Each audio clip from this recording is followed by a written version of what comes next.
Bonjour. Ah, ce moment terrible. On arrive devant sa porte ou sa voiture, il fait un froid de canard et là, impossible de tourner la clé dans la serrure. Oui, la frustration classique de l'hiver. Un petit rien qui bloque tout. On se sent vraiment démuni. C'est exactement ça. Alors aujourd'hui, justement, on va s'attaquer à ce problème.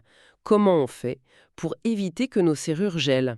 Et puis, si ça arrive quand même, comment on s'en sort sans tout casser? Bonne idée. On va se baser sur un guide, c'est ça? Prévention et entretien des serrures contre le gel, je crois. Tout à fait. L'idée, c'est vraiment de comprendre le pourquoi du comment. Pourquoi ça gèle déjà? Et puis, quelles sont les bonnes astuces de prévention? Et surtout, démêler le vrai du faux dans les solutions de secours. Il y a des choses à faire et d'autres à éviter, absolument, qui peuvent faire plus de mal que de bien. Voilà, objectif, tac, que la clé tourne, même quand ça caille dehors. Alors, allons-y. Pour commencer, il faut comprendre la source du problème. Le guide est assez clair là-dessus, non? La cause numéro un. Oui, c'est très direct, hein. L'humidité est la première cause de gel des serrures en hiver. C'est vraiment ça le nœud du problème. L'humidité, pas juste le froid donc. Non, le froid seul ne suffit pas. C'est l'eau qui, en gelant, va bloquer le mécanisme. Sans humidité à l'intérieur, même à moins 10 degrés, ça devrait tourner. Ah oui, d'accord.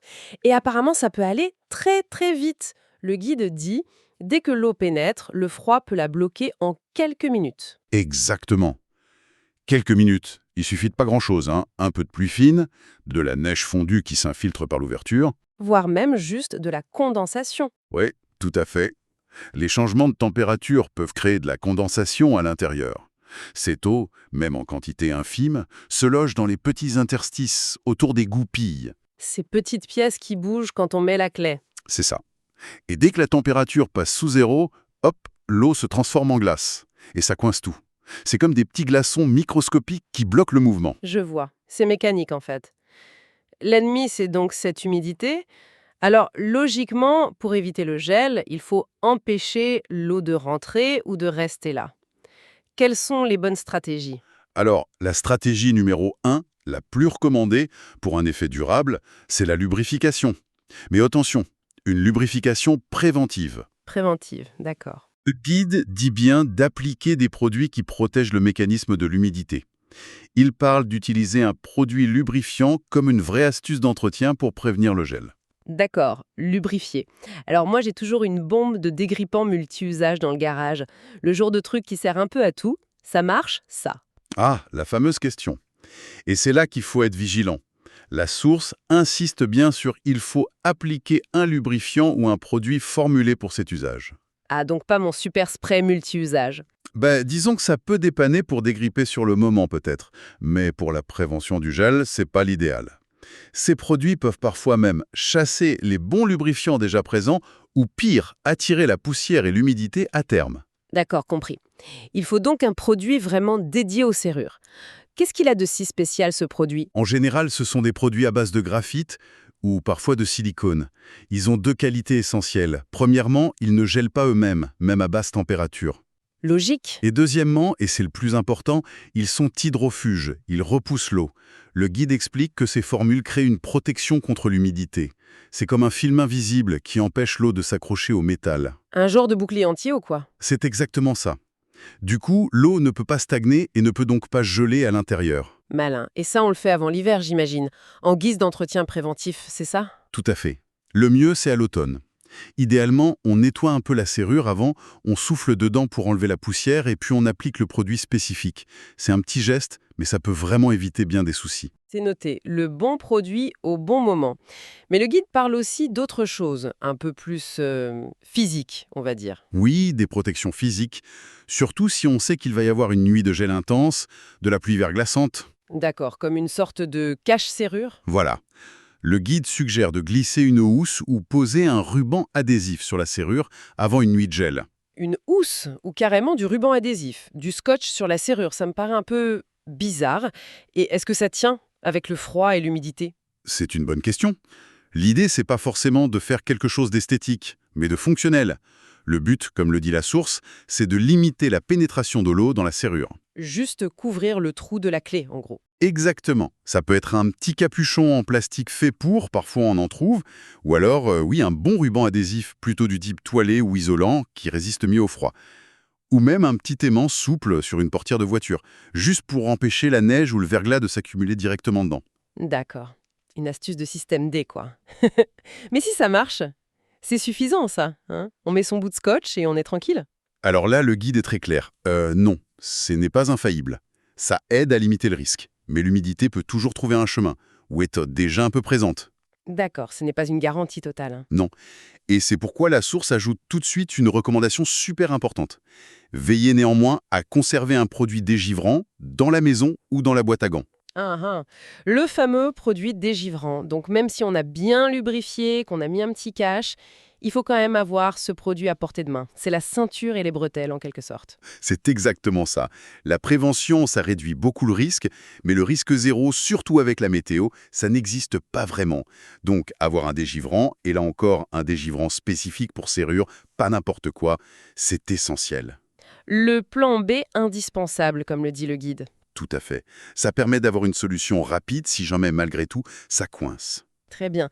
Donc on a les stratégies de prévention, le bon lubrifiant, éventuellement une protection physique et toujours le dégivrant en secours.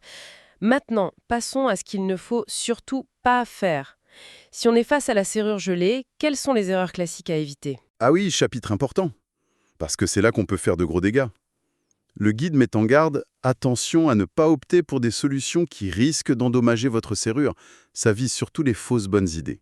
On a déjà parlé des sprays multi-usages qui ne sont pas top pour la prévention, mais pour dégeler, certains pourraient être tentés, non?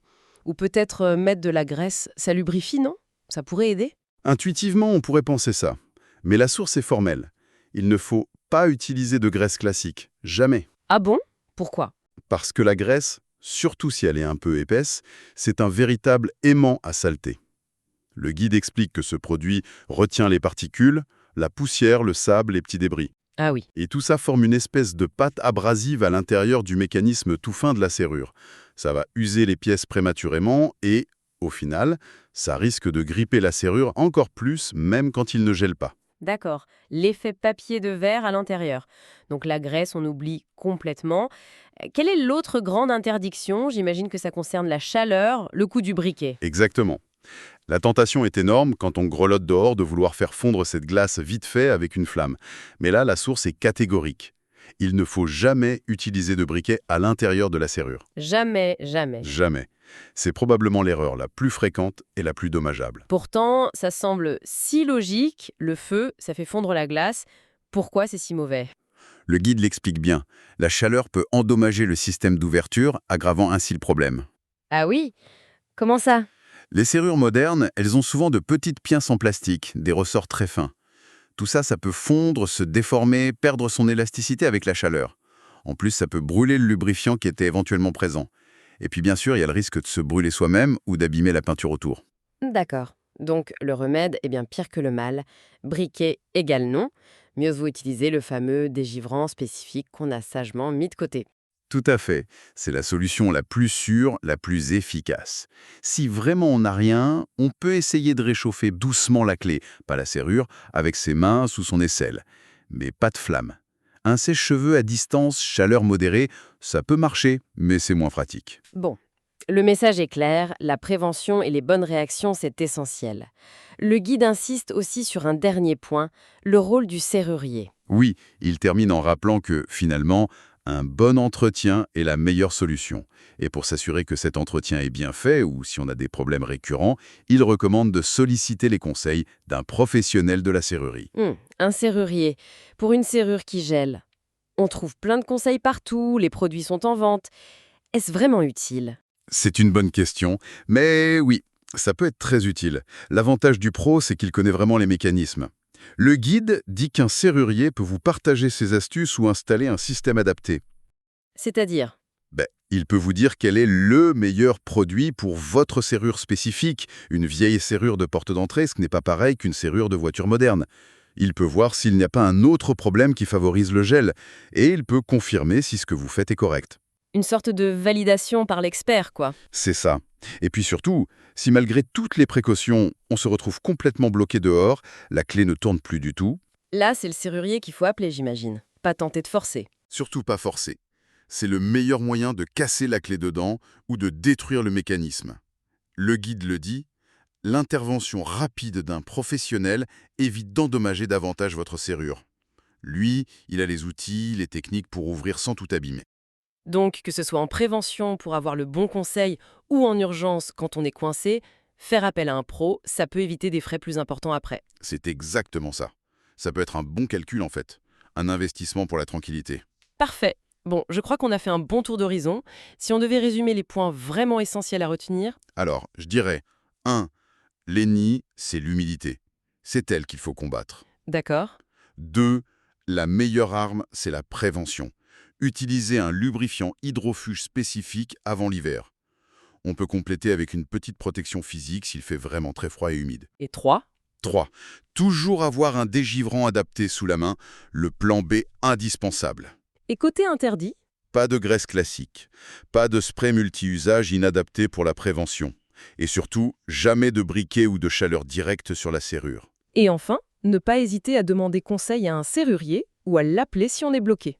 Voilà, je pense que ça résume bien. Quelques gestes simples, un peu de bon sens, et ça peut vraiment éviter cette galère hivernale. Oui, la pertinence est claire, hein, personne n'a envie de grelotter devant sa porte ou de payer une réparation coûteuse pour une erreur d'inattention. C'est un petit effort pour un grand confort. Tout à fait.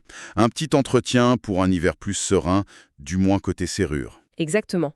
Et pour finir, peut-être une petite réflexion. Cette attention qu'on porte à un mécanisme aussi banal qu'une serrure pour la protéger du froid, Oui, où veux-tu en venir?